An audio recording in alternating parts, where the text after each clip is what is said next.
अस्सलाम वालेकुम students, welcome to my channel concepts by SC and this is your teacher Sadaf Zahra. Solve करने जा रहे हैं रिव्यू एक्सरसाइज चैप्टर 11 की, और जो फिगर इसके अंदर डिस्कस हो रहा है वो है पैरेललोग्राम। पैरेललोग्राम होता क्या है? It is a quadrilateral. Quadrilateral का क्या मतलब है? क्वाड्रिलेटरल, क्वाड का मतलब होता है फोर, लेटरल मतलब लेंस। ऐसे फिगर्स जिनकी फोर लेंथ्स होती हैं, जैसे square is a quadrilateral, rectangle is a quadrilateral, parallelogram is a quadrilateral, और इसके अलावा अगर हम जैसे कि काइट बनाते हैं, it is a quadrilateral, rhombus is a quadrilateral. तो हर वो फिगर जिसके चार कोने हैं या चार लेंथ्स हैं तो वो एक क्वाड्रिलेटरल है। अब इस चैप्टर के अंदर जो फिगर अंडर डिस्कशन है, इट इज़ पैरेललोग्राम। ठीक है, अब ये पैरेललोग्राम होती क्या है? सबसे पहले तो हमें ये फिगर क्लियर होना चाहिए। हमने पढ़ा है रेक्टेंगल, ठीक है, ऐसे करके ये रेक्टेंगल होती है जिसकी ये जो अपोजिट साइड्स होती हैं ना, ये आपस में बराबर होती हैं। ठीक है, दो अपोजिट साइड्स, यानी ये वाली और ये वाली दोनों ये अपोजिट साइड्स हैं, ये आपस में बराबर होती हैं, और ये दोनों अपोजिट साइड्स हैं, ये आपस में बराबर होती हैं। दूसरी चीज़ ये है कि रेक्टेंगल में ये जो साइड्स के दरम्यान में जो एंगल बन रहा होता है ना, वो 90 डिग्री होता है, यानी ये बिल्कुल ऐसे स्ट्रेट होती है। ठीक है ये, लेकिन अगर इसी रेक्टेंगल को हम थोड़ा सा तिरछा कर दें, यूँ करके, ठीक है, टेढ़ा कर दें इस वाली लाइंस को, तो ये पैरेललोग्राम बन जाती है। ठीक है, पैरेललोग्राम के अंदर ये जो पैरेलल साइड्स होती हैं ना, ये ऑपोजिट साइड्स जो होती हैं, ये एक दूसरे के पैरेलल होती हैं और इनकी लेंथ्स भी आपस में बराबर होती हैं। ठीक है, ये इक्वल होती हैं इन मेजरमेंट, ये दोनों भी आपस में बराबर होंगी। इसके अलावा ये साइड्स की बात आ गई। ठीक है, ये आई हमारी पैरेललोग्राम। पैरेललोग्राम के अंदर ये जो कॉरस्पॉन्डिंग एंगल्स होते हैं ना, यूँ आमने सामने बनते हैं, ये वाले, ये एंगल्स आपस में बराबर होते हैं। ठीक है, कॉरस्पॉन्डिंग एंगल्स आर इक्वल। ठीक हो गया।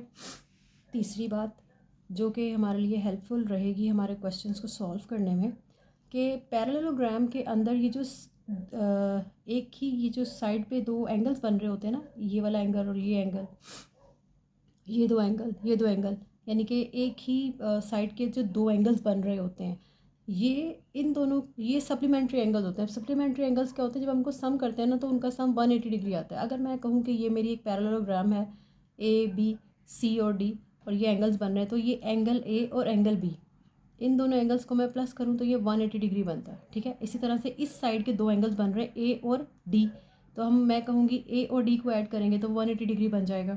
इसी तरह से इस साइड के एंगल्स बनते हैं सी एंड डी, तो हम सी और डी को ऐड करें तो इन दोनों एंगल्स का सम 180 डिग्री होगा। ठीक है, और बी सी एक ही साइड के दो एंगल्स हैं, तो बी और सी को अगर हम ऐड करेंगे तो वही 180 डिग्री बन जाएगा। ठीक है, तो पैरेललोग्राम से रिलेटेड हमारे पास तीन चीज़ें आई। पहले बात है इसकी साइड, जो पैरेलल साइड्स होती हैं, दोनों ऑपोजिट साइड्स जो होती हैं वो पैरेलल भी होती हैं और वो बराबर भी होती हैं। ठीक है, दूसरी बात के कॉरस्पॉन्डिंग जो एंगल्स होते हैं, ये ऐसे यूँ, ये एंगल और ये वाले एंगल, ये जो कॉरस्पॉन्डिंग एंगल्स हैं ये आपस में इक्वल होते हैं।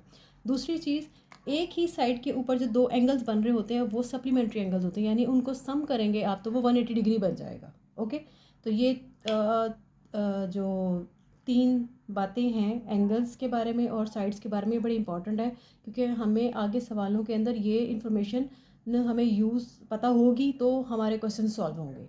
ठीक है, अब जो हमारा करने वाला क्वेश्चन है वो हमारी रिव्यू एक्सरसाइज का है थर्ड वाला क्वेश्चन। उसका मैं फिगर बनाती हूँ और फिर हम उसको सॉल्व करते हैं। ठीक है,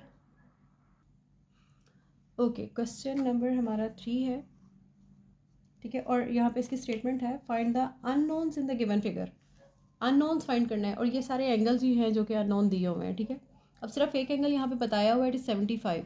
अब हमें एम भी फाइंड करना है, हमें एन भी फाइंड करके देना है, एक्स भी देना है, और ये एक एक्सटर्नल एंगल आ रहा है वाई, हमें ये भी फाइंड करके देना है।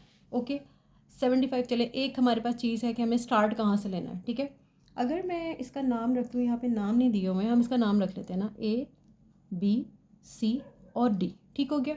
अब हमने सबसे पहले एक कंडीशन पढ़ी, क्योंकि ये हमारे पास स्टार्टिंग पॉइंट है कि हमें स्टार्ट करना है। हमें पता है कि पैरेललोग्राम में corresponding angles are equal. Writing ज़रा गंदी है लेकिन बोल के बताया है ना, तो आप अपने पास लिख लेना इसको। In a parallelogram corresponding angles are equal. Corresponding angle ये आमने सामने वाले, ठीक है।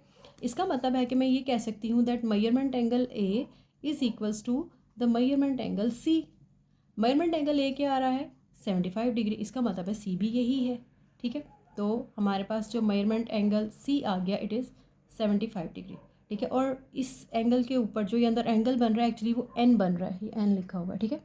तो हम इसकी जगह पे लिख सकते हैं an angle is actually 75 degree, ठीक हो गया। ओके, अब एक चीज़ तो हमारे पास निकल आई ना, हमारे पास ये आ गया कॉरस्पॉन्डिंग एंगल। अब हमारे पास रह गया है M, X and Y. M पहले एम फाइंड कर लेते हैं, ठीक है। एम फाइंड करते हैं। एम कैसे हम फाइंड करेंगे, हमने अभी थ्योरी में पढ़ा कि जो एक साइड के दोनों एंगल्स होते हैं उनका सम 180 डिग्री के बराबर होता है, क्योंकि वो सप्लीमेंट्री एंगल्स होते हैं, ठीक है। हमारी दूसरी चीज़ है in a parallelogram the angles of a side are supplementary angles, SUPLI, supplementary angles, ठीक है।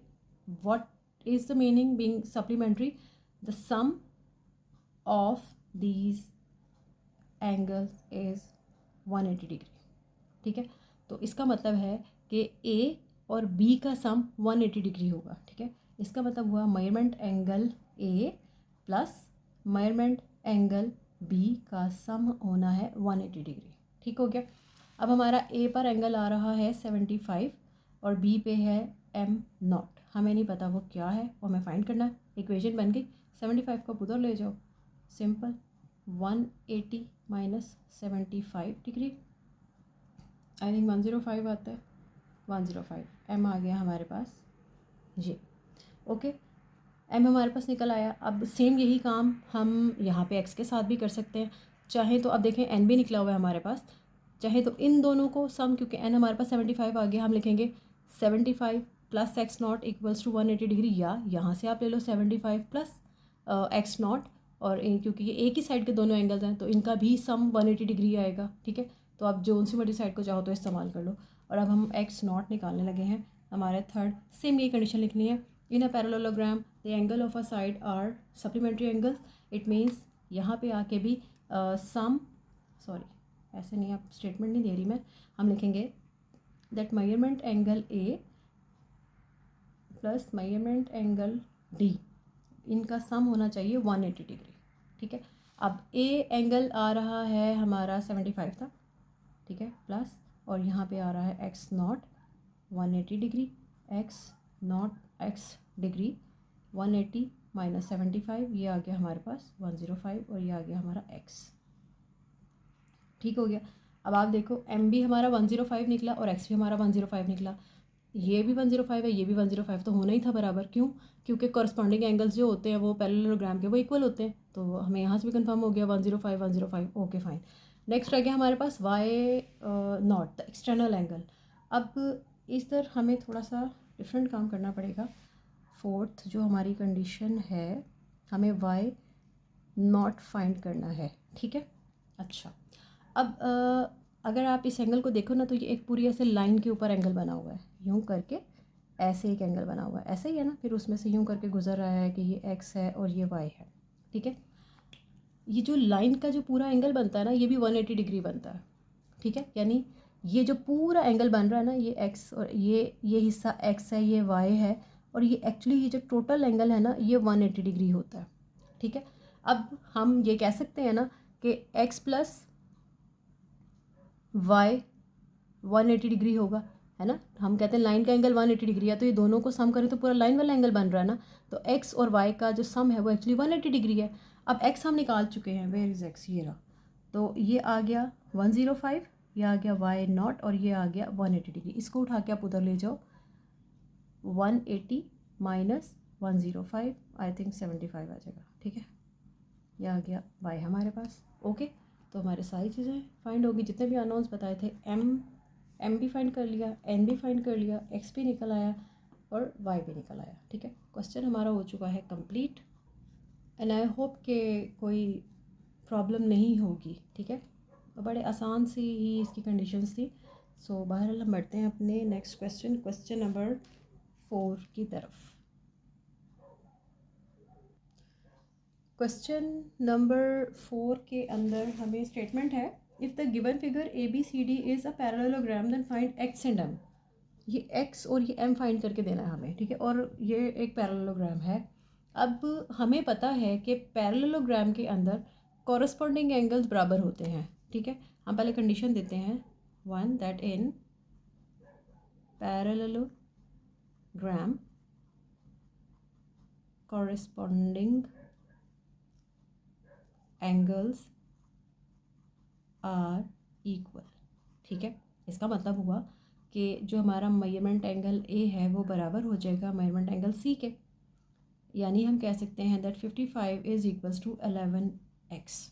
ठीक है, अब इक्वेशन की शक्ल बन गई है, इसको ला के आप इधर डिवाइड कर दो, यहाँ पे आ गया ये और x 5 आ जाएगा हमारे पास, x is equals to 5। Okay, तो ये x जो है नॉन हमारा ये 5 आ गया।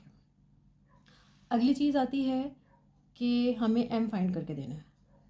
ठीक है, m फाइंड करने के लिए आप जो चाहो, हम अगर चाहें तो हम ये जो इसकी हमने कहा था कि एक ही साइड के ऊपर के जो दो एंगल्स होते हैं वो सप्लीमेंट्री एंगल्स होते हैं। ठीक है, तो हम इन दोनों का सम 180 डिग्री के इक्वल करके तो हम इसको भी सॉल्व कर सकते हैं। ठीक है, as the angles of one side of a parallelogram are supplementary. It means measurement angle ए का को प्लस करेंगे मेजरमेंट एंगल डी के अंदर, इट शुड बी 180 डिग्री। ठीक है, इन दोनों का, इन दो एंगल्स का जो सम है वो 180 डिग्री होना चाहिए। ओके, अब मेजरमेंट एंगल ए हमारे पास तो है निकला हुआ 55 प्लस, और डी है हमारे पास 5m प्लस 10 एंड 180 डिग्री। ठीक है, 55 और 10 हो गया हमारे पास 5 6 plus 5m equals to 180 degree. 5m आ जाएगा 180 माइनस 65। ठीक है, और अब हमें इसको करना है सॉल्व। माइनस करके हमारे पास आता है 115 5m, m is equals to 115 divide by 5 हो जाएगा। 5 से डिवाइड करें आ जाएगा हमारे पास 5 2 ज़ा 10 और 15 5 3 ज़ा 15। ठीक है, सो m इज़ इक्वल्स टू 23। बस x और m हमें फाइंड करके देने थे और दोनों फाइंड हो गए हैं। ठीक है, अब बस आंसर चेक कर लेते हैं कि ठीक हो। क्वेश्चन नंबर 5 में ये फिगर बना हुआ है और स्टेटमेंट हम बुक से पढ़ रहे हैं, the given figure L M N P is a parallelogram, find the value of m and n। m और n ये अननोन्स की वैल्यू फाइंड करनी है। अब हमें पता है that the opposite sides of a parallelogram are equal to each other. ठीक है, तो हम कह सकते हैं पहली कंडीशन में दैट एल पी आप कहेंगे इक्वल है या आप कहें कॉन्ग्रुएंट है एम एन के। ठीक है, और दूसरी कंडीशन में हमारे पास आ जाएगा पी एन बराबर आ जाती है एल एम के। ठीक है, ओके, ये हमें दो अपनी जो कंडीशंस है वो यूज़ करनी है और आंसर निकालना है। ठीक है, अब जब हम ये कहते हैं that L P is equals to M N, L P की वैल्यू आती है 4m प्लस n और एम एन आ रहा है 10, एंड दूसरी तरफ हमारे पास है P N is equals to L M. P N ये आ रहा है 8 और एल एम आता है ये 8m माइनस 4n। अब हमारे पास ये दो इक्वेशंस आ गई हैं, ठीक है, 1 एंड 2। इनको हमें साइमल्टेनियसली सॉल्व करना पड़ेगा कि हम मतलब एक को ख़त्म करें, और या तो एलिमिनेशन मेथड आप कर लो या फिर आप सब्स्टिट्यूशन मेथड कर लो। यहाँ से n की वैल्यू निकालो, उधर जाके पुट कर दो, सारी इक्वेशन n में आ जाएगी और फिर सॉल्व करेंगे। या एलिमिनेशन मेथड होता है कि एक को ख़त्म कर दो आप, जैसे यहाँ पे 4m है, यहाँ पे 8m है। अगर मैं यहाँ पे 2 से मल्टीप्लाई करवा के इस इक्वेशन को करूँ तो 4m, ये भी 8m बन जाएगा, ये भी 8m है, और मैं इन दोनों को फिर सब्ट्रैक्ट करूँ तो ये दोनों ख़त्म हो जाएंगे और n में आ जाएगी इक्वेशन, और फिर हम उसका आंसर निकाल लेंगे। या मैं n को बराबर कर लूँ 4n है, इसको 4 से मल्टीप्लाई करवाऊँ, ये 4n और फिर ये प्लस के साथ है माइनस के साथ है, इन दोनों को मैं ऐड करूँ तो ये अपोजिट कट जाएंगे एक दूसरे से, m सिर्फ रह जाएगा और फिर हम उसका आंसर निकाल लेंगे। तो जैसे साइमल्टेनियसली हम सॉल्व करते हैं इक्वेशंस को, ठीक है। अब मुझे जो आसानी नज़र आ रही है मैं वैसे कर लेती हूँ। मैं पहले n को ख़त्म करने जा रही हूँ, तो मुझे उसके लिए करना क्या पड़ेगा, मुझे मल्टीप्लाई करना पड़ेगा, मल्टीप्लाइंग इक्वेशन 1 विथ 4, ठीक है। यहाँ पे ये कोफिशिएंट्स बराबर करने हैं 4, एंड हम 4 से मल्टीप्लाई करेंगे, एंड और ये प्लस माइनस है, इनको हम ऐड कर लेंगे, एंड एडिंग इन इक्वेशन 2, ठीक है। पहले मैं इसको 4 से मल्टीप्लाई करवा रही हूँ। जब मैं इस पूरी इक्वेशन को 4 के साथ मल्टीप्लाई करवाऊँगी तो मेरे पास आ जाएगा 4 4 16m plus 4n equals to 40, ठीक है। और इसमें मुझे इसको करवाना है ऐड, तो ये है 8m माइनस 4n के नीचे 4n और कांस्टेंट आ गया 8, ठीक है। ये तो कैंसिल आउट हो गए। 16 और 8 हमारे पास कितना बन जाता है, 16 24m और यहाँ क्या आ जाएगा 48। अब हम m कैसे निकाल सकते हैं, इधर ले आए जी, 24 कटिंग कर लेते हैं, 2 2 ज़ा 4, 2 4 ज़ा 8, 2 1 ज़ा 2 और 2 2 ज़ा 4, 12 1 ज़ा 1, 12 2 ज़ा 24 हमारे पास आता है, ये आ रहा है 2/1, यानी आंसर आ रहा है हमारे पास 2, ठीक है। m इज़ इक्वल्स टू 2 हमारे पास निकल आया। अब रह गया हमारे पास n फाइंड करना है, तो इनमें से किसी में भी आप जाके m की वैल्यू डालो, n निकल आएगा। मैं 1 में डाल रही हूँ, ठीक है।